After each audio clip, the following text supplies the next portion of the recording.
नमस्कार दोस्तों, मैं शिव कुमार पांडे आप लोगों का एसपी क्लासेस में स्वागत करता हूं। दोस्तों आज हम क्लास 10 एनसीईआरटी साइंस का पार्ट 1 देखेंगे, धातु और अधातु। धातु किसे कहते हैं, अधातु किसे कहते हैं। तो धातु किसे कहते हैं और अधातु के बारे में आज जानेंगे, और इसमें बहुत सारे अपवाद पाए गए उनके बारे में जानेंगे। तो आइए सबसे पहले हम धातु क्या है यही जान लेते हैं। तो धातु वह तत्व है जो सामान्य अभिक्रिया में अपने परमाणुओं में से एक या एक से अधिक अपने परमाणुओं में से एक या एक से अधिक इलेक्ट्रॉन त्याग करके धन आयन बनाने की प्रवृत्ति रखते हैं, धातु कहलाते हैं। अर्थात धातु वह तत्व होते हैं जो सामान्य अभिक्रिया में अपने परमाणुओं में से एक या एक से अधिक इलेक्ट्रॉन त्याग कर धन आयन बनाने की प्रवृत्ति रखते हैं, धातु कहलाते हैं। अधातु किसे कहते हैं, तो अधातु वह तत्व होते हैं जो सामान्य अभिक्रिया में अपने परमाणुओं में से एक या एक से अधिक इलेक्ट्रॉन ग्रहण कर ऋण आयन बनाने की प्रवृत्ति रखते हैं। अर्थात धातु धन आयन बनाने की प्रवृत्ति रखता है और अधातु ऋण आयन बनाने की प्रवृत्ति रखता है। ये इलेक्ट्रॉन का त्याग करता है और अधातु इलेक्ट्रॉन का ग्रहण करता है। अगर हम देखें तो इलेक्ट्रॉन पर कौन सा चार्ज होता है, तो माइनस का। तो हम ऐसे याद कर सकते हैं कि धातु जब इलेक्ट्रॉन का त्याग करेगा तो धन आयन बनाएगा और अधातु जब इलेक्ट्रॉन को ग्रहण करेगा यानी ऋण आयन बनाएगा।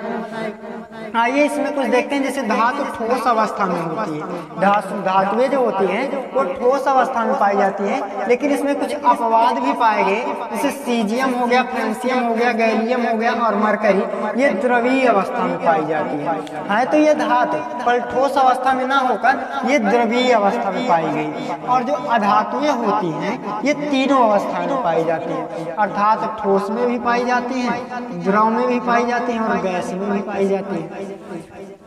फिर जो धातु होती है वो अपारदर्शी होती हैं। अपारदर्शी मतलब जिसके आर पार न देखा जा सके।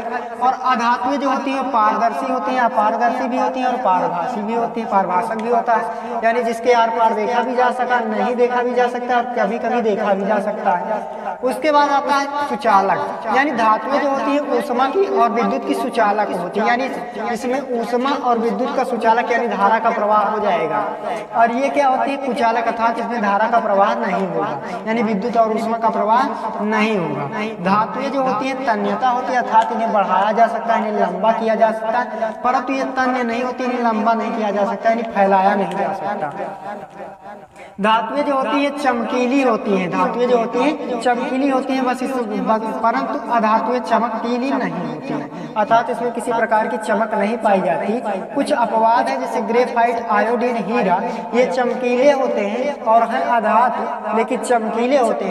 तो इनमें अपवाद क्या पाया गया कि ये चमकीले होते हैं परंतु धातु कैसी होती है, चमकीली नहीं होती है। तो गुण तो इसमें धातु के पाए गए, लेकिन है ये क्या, तो अधातु है। उसके बाद आता है ध्वनि, यानी धातुएं जो है ये ध्वनि उत्पन्न करती हैं, यानी ध्वनि उत्पन्न करती हैं, पर चोट करने पर अधातुएं ध्वनि उत्पन्न नहीं करती हैं।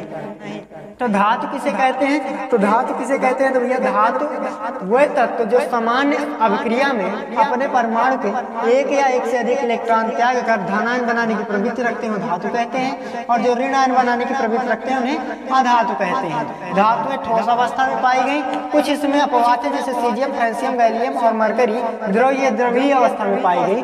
और अधातुएं जो थी वो तीनों अवस्था में पाई गई।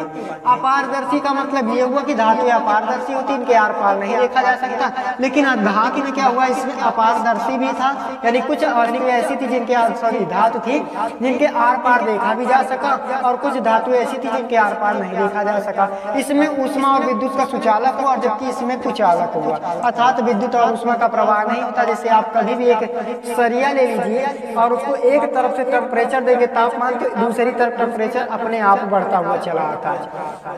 उसके बाद आता है तन्यता, तो धातुएं जो होती है तन्यता, इन्हें लंबा किया जा सकता है, खींचा जा सकता है, परंतु इन्हें बढ़ाया नहीं जा सकता। इसमें धातु की चमक होती है, अर्थात इसमें एक अपनी चमक होती है, जबकि इसमें चमक नहीं होती। कुछ अपवाद थे, जैसे ग्रेफाइट, आयोडीन, हीरा, इसमें चमक तो पाया गया लेकिन ये थी क्या, अधातु थी। उसके बाद आता है ध्वनि, यानी धातुओं को पीटने या चोट करने से, चोट मारने से ध्वनि उत्पन्न होती है और अधातुओं में ध्वनि उत्पन्न नहीं।